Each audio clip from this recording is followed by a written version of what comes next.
오늘은 제가 60대 이후에도 단 3가지의 근본적인 변화만으로 당뇨를 완전히 졸업할 수 있는 비밀을 공개하고자 합니다.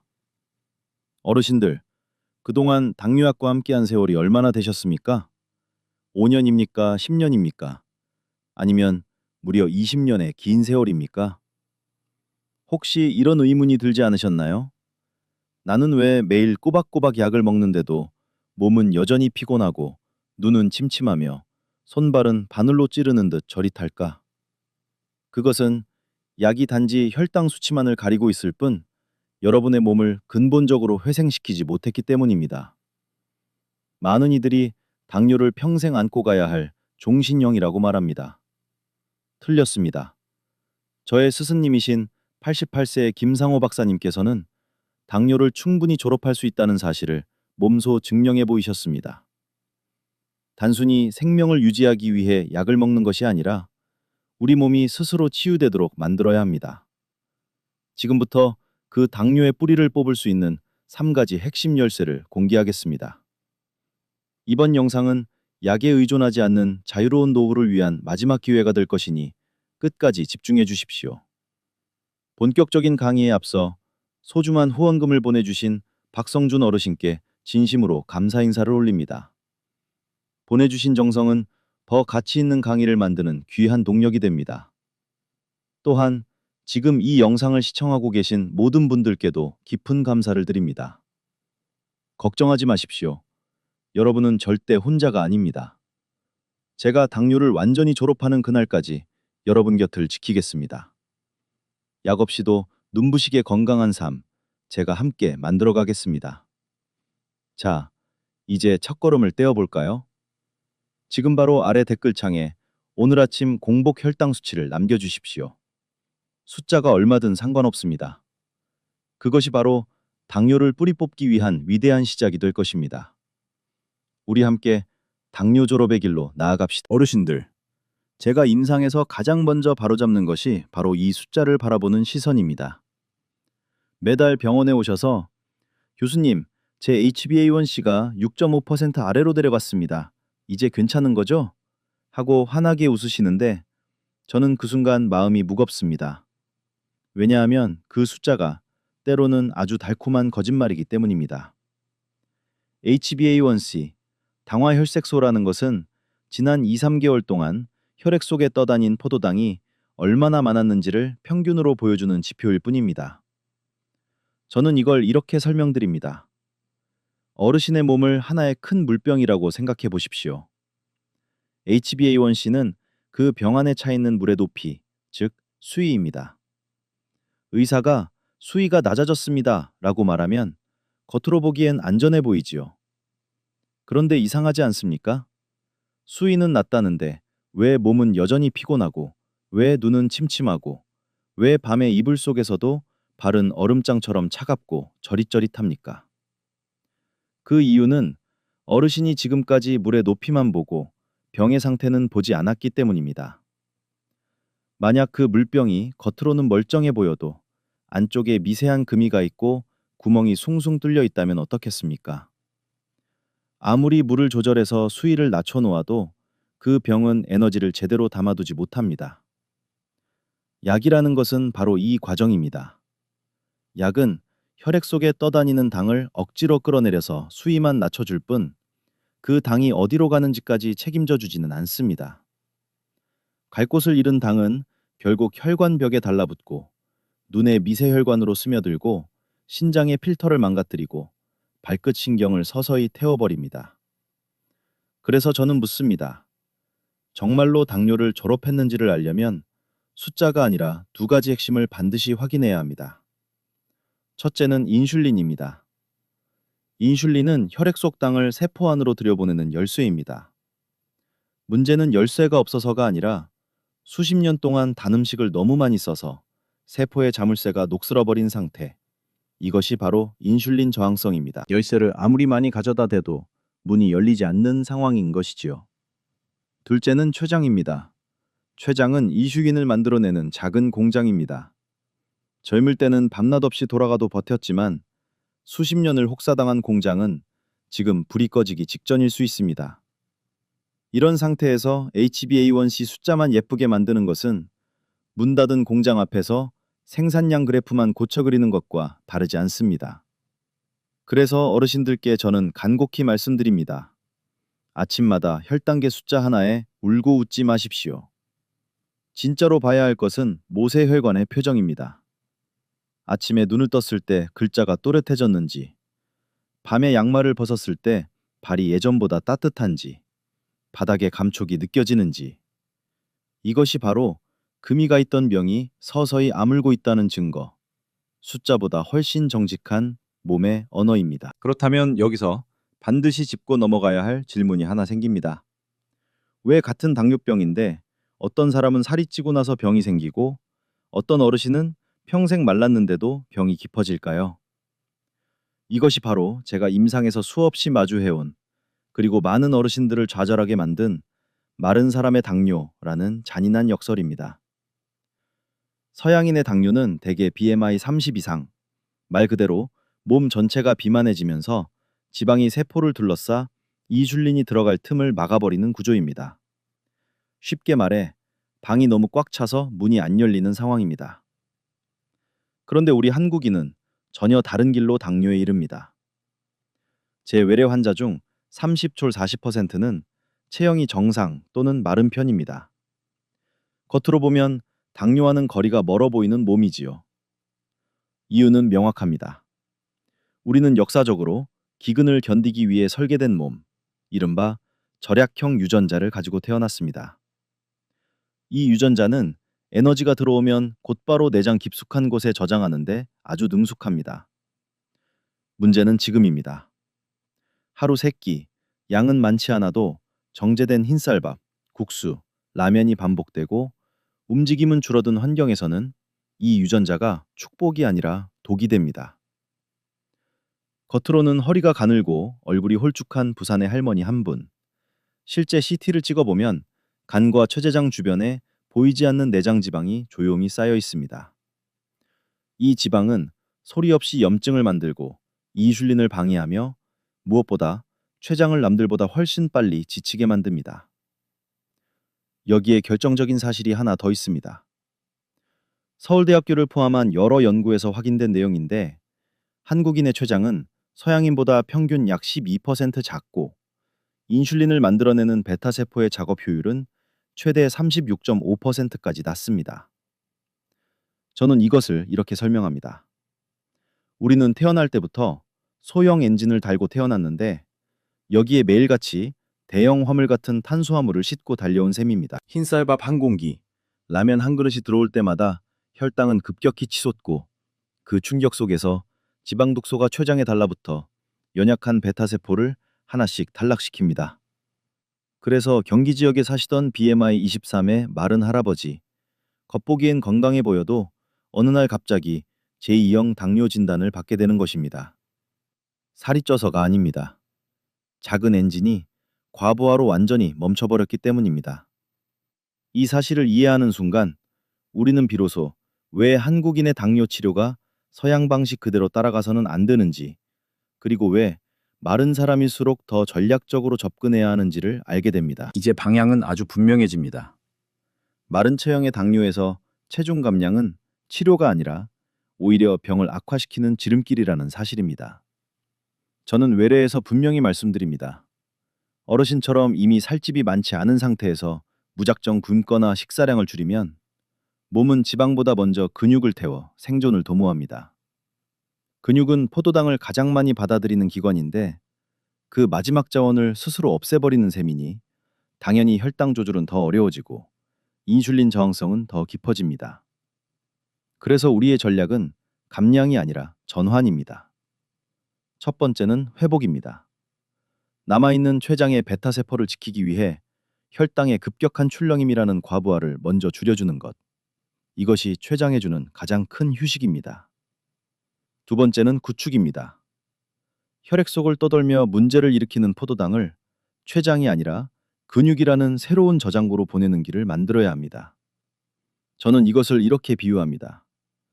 작은 엔진을 더 세게 돌리려 하지 말고 짐을 실을 넓은 창고를 옆에 하나 더 짓는 것입니다. 그 창고가 바로 허벅지와 엉덩이 근육입니다. 이 근육들은 이인슐린이 부족해도 스스로 포도당을 끌어다 쓸 수 있는 능력이 있어 췌장의 부담을 즉각적으로 덜어줍니다. 따라서 우리는 체중계 숫자를 억지로 낮추지 않습니다.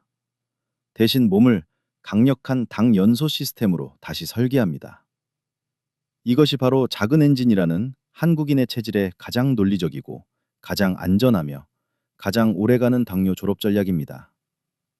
이제 질문은 하나로 모아집니다. 이렇게 방향을 잡았다면 그 다음 단계는 자연스럽게 가장 중요한 질문 하나가 남습니다. 이렇게 연약한 작은 엔진, 즉 한국인의 췌장을 도대체 어떻게 다시 살려낼 수 있느냐는 것입니다. 오늘 저는 그 해답의 첫 번째 열쇠를 드리려고 합니다. 비용은 한 푼도 들지 않지만 췌장을 회복시키는 힘만큼은 그동안 드셔온 어떤 보약보다도 강력한 방법입니다. 바로 잠들기 전 최소 4시간 아무것도 먹지 않는 것. 저는 이것을 4시간 야간 통행 금지라고 부릅니다. 많은 어르신들이 제게 이렇게 말씀하십니다. 교수님, 배가 고픈데 어떻게 잠을 잡니까? 그런데 바로 그 4시간이야말로 하루 24시간 중 췌장이 유일하게 쉴 수 있는 시간이라는 사실을 아셔야 합니다.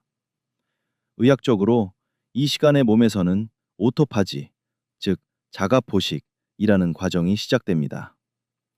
이름만 들으면 무섭게 느껴지지만 실제로는 우리 몸이 스스로를 살리는 최고의 청소 시스템입니다. 낮 동안 음식이 계속 들어오면 몸은 소화와 혈당 처리에 매달려야 해서 정작 고장난 세포를 고칠 여유가 없습니다. 하지만 밤에 위장이 비워지고 혈당 자극이 사라지면 몸은 비로소 방향을 바꿉니다. 마치 공장이 멈춘 뒤 정비팀이 들어오는 것처럼 이 시간에 노쇠하고 기능을 잃은 췌장 세포들이 정리되고 상대적으로 건강한 세포들이 살아남아 다시 일을 할 준비를 합니다. 다시 말해, 밤에 먹지 않는 4시간은 췌장을 굶기는 시간이 아니라 췌장에게 공식적으로 휴가증을 쥐어주는 시간입니다. 이 단순한 규칙 하나만으로도 췌장은 더 이상 야간 근무를 하지 않게 되고 그 다음날 혈당의 출렁임은 눈에 띄게 줄어들기 시작합니다. 이것이 제가 체중이나 칼로리보다 먼저 시간을 관리하라고 강조하는 이유입니다. 이 원칙을 어기게 만드는 가장 흔한 행동이 바로 야간 섭취입니다. 저는 췌장을 늘 이렇게 비유합니다. 오랜 세월 현장에서 일해온 노쇠한 노동자입니다. 낮 동안 이미 흰쌀밥과 국수, 빵을 처리하느라 진이 빠져 있는데 밤이 되어 마땅히 몸을 눕히고 회복해야 할 시간에 또다시 죽이나 간식이 들어오면 어떻게 되겠습니까? 몸은 잠자리에 들었는데 췌장은 다시 불려나와 야근 도장을 찍게 됩니다. 이 야간 근무는 낮보다 훨씬 치명적입니다.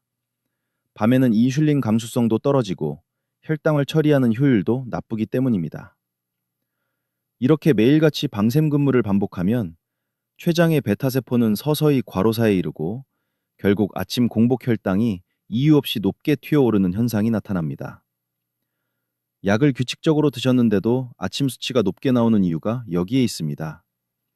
약의 문제가 아니라 췌장이 단 한 번도 스스로를 고칠 시간을 얻지 못했기 때문입니다. 물론 이 원칙이 처음부터 쉬울 리는 없습니다. 수십 년 동안 밤에 무언가를 드셔온 몸은 그 시간을 먹는 시간으로 기억하고 있기 때문입니다. 이때 가장 중요한 것은 음식을 찾지 않는 것입니다. 입이 허전해질 때는 따뜻한 물을 아주 천천히 한 모금씩 마셔보십시오. 그것만으로도 위장의 긴장은 상당 부분 가라앉습니다. 여기에 도움이 되는 것이 환기차입니다. 환기는 동양의학에서 대표적인 보기약제로 위장을 자극하지 않으면서도 몸에 부드러운 에너지를 공급해줍니다.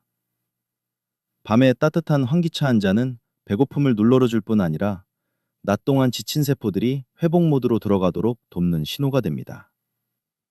이 과정을 딱 2주만 넘기면 신기하게도 밤에 허기는 줄어들고 아침에 눈을 떴을 때 몸이 가볍고 공복 혈당이 안정되는 변화를 스스로 확인하게 됩니다.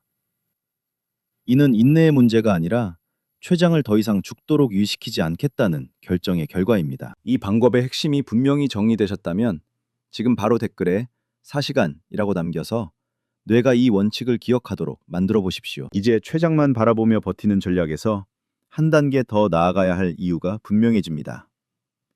췌장이 약해졌다면 혼자 모든 일을 떠맡기지 말고 대신 일해줄 사람을 하나 고용해야 합니다. 놀랍게도 그 대체 인력은 이미 어르신의 몸 안에 있습니다. 바로 허벅지와 엉덩이 근육, 즉 하체 근육입니다. 의학적으로 보면 우리 몸의 전체 근육량 중 약 70%가 하체에 집중되어 있고, 이 근육들은 단순히 움직임을 담당하는 기관이 아니라 식사 후 혈액 속에 쏟아져 들어온 포도당을 가장 많이 끌어다 저장하고 태워버리는 거대한 당 처리 공장입니다. 실제 연구를 보면 식사 후 혈당 조절의 최대 80%를 하체 근육이 담당합니다. 문제는 나이가 들면서 거의 예외 없이 나타나는 근감소증, 즉 사코페니아입니다. 허벅지가 가늘어지고 힘이 빠질수록 이 거대한 창고의 문이 하나둘 닫히게 됩니다. 그러면 갈 곳을 잃은 포도당은 다시 혈액으로 넘쳐나고, 췌장은 더 많은 인슐린을 짜내라는 압박을 받게 되며 이슐린 저항성은 더 깊어집니다. 이 악순환을 끊는 가장 논리적인 방법은 체중을 줄이는 것이 아니라 허벅지를 다시 살려 당이 머물 공간을 넓혀주는 것입니다.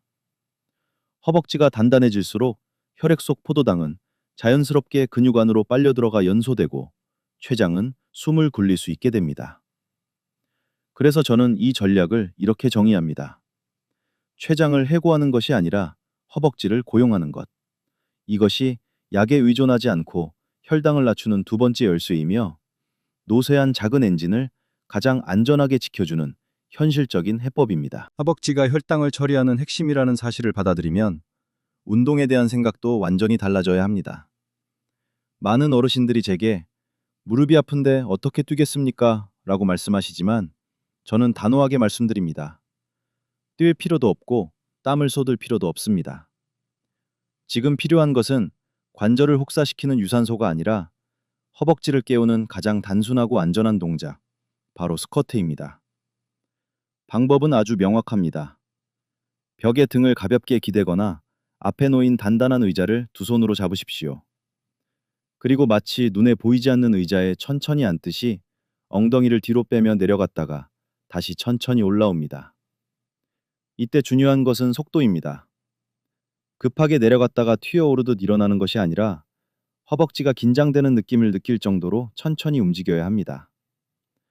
내려가는 순간 허벅지 안쪽이 당기고 약간의 열감이 올라오기 시작하면 바로 그때 몸 안에서 결정적인 변화가 일어납니다. 근육이 수축하면서 AMPK라는 효소가 활성화되는데, 저는 이것을 몸속의 비상발전기라고 설명합니다.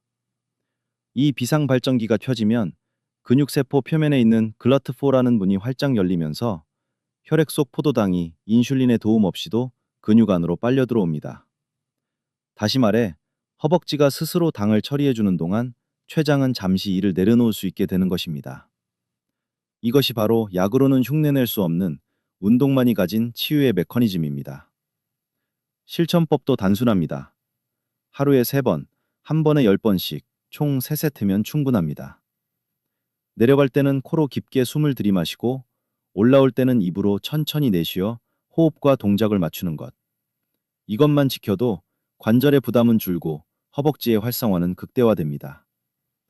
이 짧은 동작이 반복될수록 허벅지는 점점 넓은 당 저장고로 바뀌고 췌장은 조금씩 숨을 고르게 됩니다. 이제 이 방법이 이론이 아니라 몸에서 실제로 어떻게 반응하는지를 말씀드릴 차례입니다. 허벅지를 꾸준히 쓰기 시작하면 변화는 생각보다 빠르게 나타납니다. 먼저 일주일 정도가 지나면 가장 먼저 느껴지는 것은 아침 공복 혈당의 안정입니다. 대개 1초 2mmol/L 정도가 자연스럽게 내려가고 밤사이 혈당이 출렁이던 패턴이 잦아듭니다. 이는 근육이 포도당을 처리해주면서 스트레스 호르몬인 코르티솔의 과잉 분비가 함께 진정되기 때문입니다. 몸이 덜 긴장하니 잠도 깊어지고 아침에 일어났을 때 이유 없는 피로가 줄어듭니다. 부산에 사시던 한 할머니가 기억납니다. 일주일 동안 벽 짚고 스쿼트만 했을 뿐인데 점심에 드시던 비빔밥 비피 한 그릇을 먹고도 예전처럼 혈당이 급하게 튀지 않는다며 놀라워하셨습니다. 그리고 1개월이 지나면 변화는 숫자로도 확인되기 시작합니다. HbA1c가 0.3에서 0.5% 정도 서서히 내려가고 허벅지와 종아리에 힘이 붙으면서 걸음걸이가 안정됩니다. 이는 단순한 근력 향상이 아니라 넘어짐을 막아주는 신경, 혈관 기능의 회복이 함께 일어난 결과입니다. 혈류가 좋아지면 뇌로 가는 산소 공급도 원활해져 멍하던 머리가 맑아지고 집중력과 기억력도 눈에 띄게 좋아집니다. 서울에서 진료하던 여러 어르신들 중에는 이 과정을 한 달 정도 꾸준히 이어간 뒤 혈당약 용량을 줄일 수 있었던 분들도 적지 않았습니다. 중요한 점은 이 모든 변화가 억지로 몸을 혹사시켜서가 아니라 허벅지라는 당의 창고를 다시 열어주었기 때문에 자연스럽게 따라온 결과라는 사실입니다. 그럼 편한 마음으로 하나만 여쭤보겠습니다. 오늘부터 허벅지를 깨우기 위해 하루에 몇 번, 한 번에 몇 개씩 해보실 생각이신지 댓글로 알려주실 수 있을까요? 이 현상은 기계의 문제가 아니라 몸이 보내는 매우 정확한 신호입니다. 밤에 아무것도 드시지 않았는데도 아침 혈당이 160, 180으로 튀어오르는 이유를 의학에서는 새벽 현상, 즉 dawn phenomenon이라고 부릅니다. 핵심은 음식이 아니라 코르티솔입니다. 새벽이 가까워지면 우리 몸은 깨어날 준비를 하면서 스트레스 호르몬인 코르티솔을 분비하는데 이 호르몬은 곧장 간으로 가서 명령을 내립니다. 지금부터 활동해야 하니 저장해둔 포도당을 혈액으로 풀어라. 건강한 사람이라면 이 순간 췌장이 즉시 인슐린을 분비해 균형을 맞추지만 이미 지쳐있는 췌장은 이 속도를 따라가지 못하고 그 결과 혈당이 화살처럼 치솟게 됩니다. 여기에 수면이 부족하거나 잠자리에 드는 시간이 늦어지면 문제는 더 심각해집니다. 잠이 부족한 몸은 이를 위기 상황으로 인식하고 밤새도록 코르티솔 분비를 멈추지 않습니다. 그러면 자는 동안에도 간은 계속해서 포도당을 혈액으로 쏟아내고 아침에 눈을 떴을 때 혈당은 이미 올라가 있을 수밖에 없습니다. 그래서 잠을 줄이면서 식사만 줄이는 것은 브레이크를 밟으면서 동시에 엑셀을 밟는 것과 같습니다. 이 악순환을 끊기 위해 제가 꼭 지켜달라고 말씀드리는 시간이 바로 밤 8시 이전입니다. 이 시간에 잠자리에 들어 깊은 수면에 들어가면 코르티솔의 야간 분비가 가장 낮아지고 간의 무분별한 포도당 방출이 멈추며 췌장은 비로소 밤새 자기 수리 작업을 시작할 수 있습니다. 다시 말해, 일찍 자는 것은 단순한 생활 습관이 아니라 밤사이 혈당을 걸러내는 가장 강력한 생리적 필터를 켜는 행위입니다. 수면의 중요성을 아는 것만으로는 부족하고 이제는 잠이 스스로 찾아오도록 몸을 설득하는 방법을 알아야 합니다. 진료실에서 가장 자주 듣는 말이 바로 중요한 건 알겠는데 막상 누우면 눈이 말똥말똥하고 다리가 근질거려서 잠이 안 옵니다. 라는 하소연입니다. 이때 저는 수면을 의지로 붙잡으려 하지 말고 몸의 생체 시계를 다시 길들이는 것이 먼저라고 설명드립니다. 우리 몸은 하나의 정교한 시계이기 때문에 매일 잠드는 시간과 깨는 시간이 들쭉날쭉하면 뇌는 언제 쉬어야 할지 혼란에 빠집니다. 가능하다면 매일 같은 시간에 잠자리에 들고 같은 시간에 일어나 7, 8시간의 리듬을 만드는 것이 기본이고 특히 낮잠은 매우 조심해야 합니다. 점심 먹고 2시간씩 주무시면 밤에는 잠이 오지 않는 것이 당연합니다. 전통적인 양생법처럼 낮잠은 20지 30분 이내로 짧게 끊어주셔야 밤에 깊은 잠이 살아납니다. 여기에 더해 수면 환경도 결정적입니다. 잠자는 방은 어둡고 조용해야 하며 온도는 18T 22도 정도로 약간 서늘한 것이 이상적입니다. 우리 조상들이 온돌 문화를 통해 터득한 지혜가 바로 여기에 있습니다. 머리는 시원하게, 발은 따뜻하게. 발이 따뜻해지면 뇌는 이제 안전하다는 신호를 받고 자연스럽게 수면 모드로 들어갑니다. 자기 전 1시간만큼은 스마트폰을 손에서 내려놓는 것도 매우 중요합니다. 화면에서 나오는 푸른빛은 수면 호르몬을 직접적으로 억제하는 가장 강력한 방해꾼이기 때문입니다. 대신 따뜻한 생강차나 연한 홍삼차 한 잔으로 몸을 풀고 10분 정도 조용히 앉아 호흡을 고르며 하루의 긴장을 내려놓으십시오. 마음이 먼저 가라앉아야 몸도 따라옵니다. 저녁 식사 후에는 집 근처나 공원을 천천히 걷거나 가족과 가볍게 대화를 나누는 것이 좋습니다. 이는 쌓여있던 코르티솔을 자연스럽게 낮추는 가장 부드러운 방법입니다. 그리고 꼭 기억하셔야 할 것이 하나 있습니다. 저녁 알겁시 이후에는 배를 가득 채우지 않는 것입니다. 형의 위장이 바쁘게 일하면 뇌는 깊은 잠으로 들어갈 수 없습니다. 정말 허기가 심하다면 무가당 두유 한 컵이나 소량의 채소로 충분합니다. 이 모든 원칙을 지켜 실천한 부산의 72세 할머니 한 분이 떠오릅니다. 수년간 불면에 시달리며 아침 혈당이 늘 170 이상이었는데 자기 전 따뜻한 물과 10분 명상만으로 잠의 질이 바뀌었고 그 결과 아침 혈당이 110, 존 120으로 안정되었습니다. 약을 늘린 것이 아니라 잠을 바로잡았을 뿐입니다. 결국 수면은 특별한 치료가 아니라 누구에게나 무료로 주어진 가장 강력한 자연 처방입니다. 충분한 수면으로 몸이 회복되면 그 다음으로 가장 중요한 순간이 바로 식탁 앞에 앉는 시간입니다. 많은 분들이 쌀밥을 먹는 한 당뇨는 피할 수 없다고 생각하시지만 문제는 밥 그 자체가 아니라 먹는 순서에 있습니다. 저는 이것을 역순식사법, 다시 말해 장을 보호하는 생체 그물망을 먼저 까는 전략이라고 설명합니다. 평소 식사 모습을 떠올려 보십시오. 반찬 한 젓가락에 곧바로 밥을 밀어 넣거나 국을 부어 한꺼번에 넘기는 경우가 대부분입니다.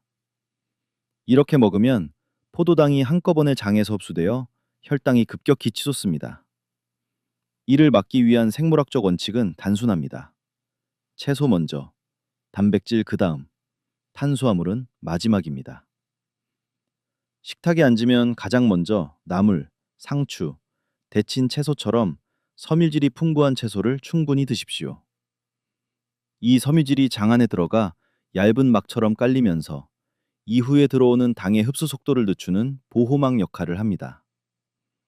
그 다음에 생선이나 고기, 두부 같은 단백질을 드시면 위 배출 속도가 더 느려져 혈당 곡선은 한층 완만해집니다. 이렇게 이미 배가 절반 정도 찬 상태에서 마지막으로 밥을 드시게 되면 같은 공기밥이라도 혈당 반응은 전혀 달라집니다. 이 방법의 핵심은 밥을 포기하는 것이 아니라 밥이 장으로 들어오는 길을 정리해 주는 것입니다. 이 순서만 지켜도 그동안 두려움의 대상이었던 흰쌀밥이 더 이상 췌장을 공격하는 흉기가 아니라 관리 가능한 에너지원으로 바뀌게 됩니다. 이렇게 굳이 순서를 바꿔 먹어야 하는 이유는 장 안에서 일어나는 물리적인 변화 때문입니다. 채소를 먼저 먹으면 풍부한 식이섬유가 장으로 내려가 서로 엉기면서 장벽 위에 보이지 않는 생물학적 그물을 깔게 됩니다. 이 상태에서 밥이 마지막에 들어오면 쌀에서 분해된 포도당은 예전처럼 한꺼번에 혈관으로 쏟아져 들어오지 못하고 이 그물에 걸려 천천히 아주 조금씩 흡수됩니다. 그래서 혈당 곡선이 급격히 치솟지 않고 마치 잔잔한 호수처럼 완만하게 흘러가게 되는 것입니다. 췌장 입장에서는 갑작스러운 응급 호출이 사라지는 셈이니 과로할 이유가 없어집니다. 이 원칙을 꾸준히 실천한 분들의 변화는 분명합니다. 서울에서 진료하던 68세 할아버지 한 분이 계셨는데 밥을 끊지 못해 늘 좌절하던 분이었습니다. 저는 식단을 바꾸지 말고 순서만 바꿔서 2주 실천해 보시라고 말씀드렸습니다.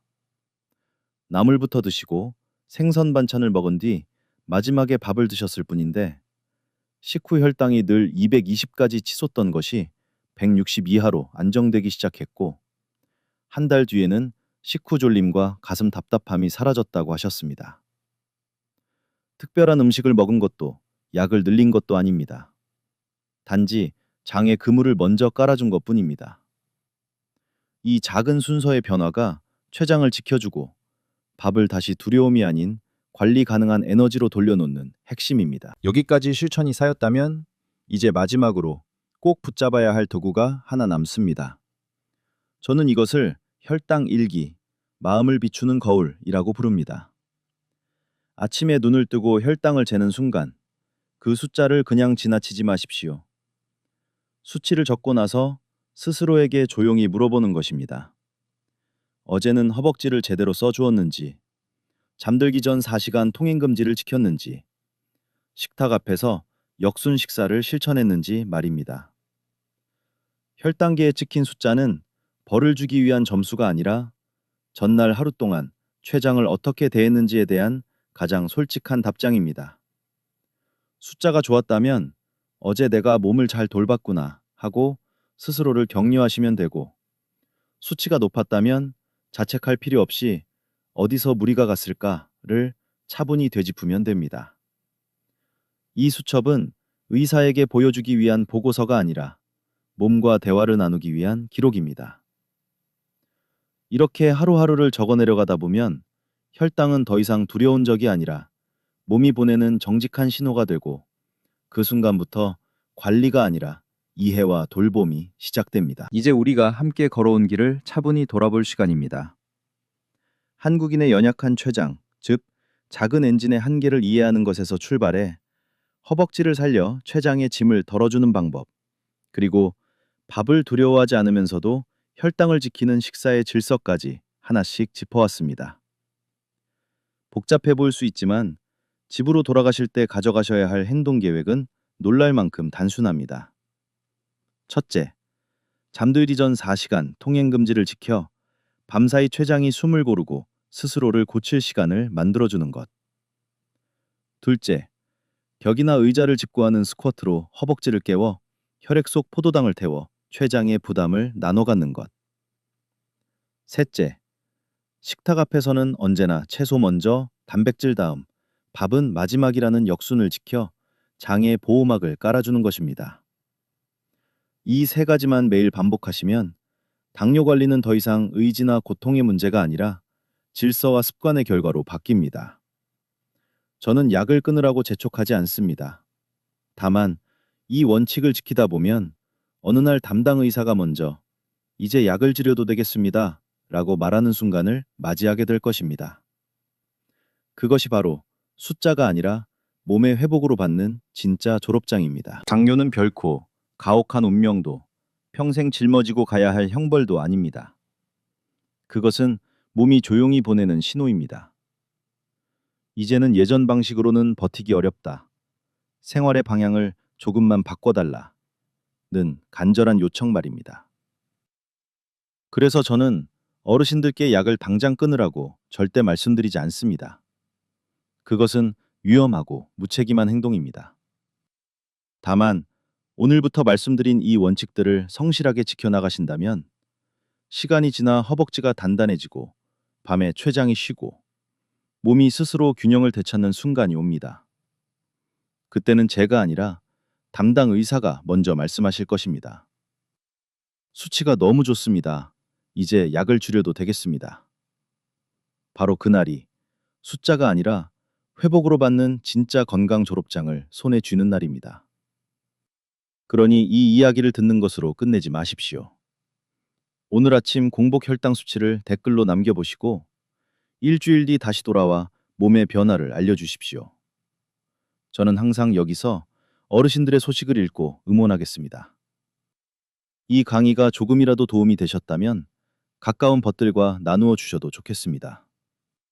어르신의 작은 나눔이 누군가에게는 다시 시작할 용기가 될 수 있습니다.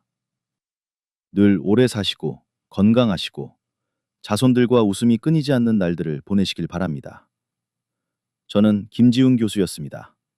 다음 시간에 다시 뵙겠습니다. 이 영상에서 말씀드린 모든 내용은 어르신들의 이해를 돕기 위한 건강교육 목적이며 개인의 진단이나 치료를 대신하기 위한 것이 아님을 분명히 말씀드립니다. 당뇨병은 각자의 병력, 복용 중인 약물, 합병증 상태에 따라 접근 방법이 달라질 수 있으므로 현재 복용 중인 약을 임의로 중단하거나 변경해서는 절대 안 됩니다. 오늘 전해드린 생활습관 원칙들은 몸의 회복을 돕는 기본 방향이며 실제 치료 조정이나 약물 감량 여부는 반드시 주치의와 충분히 상의한 후 결정하셔야 합니다. 어르신의 안전과 건강이 무엇보다 우선이며 이 강의는 그 과정을 돕기 위한 동반자라는 점을 꼭 기억해 주시기 바랍니다.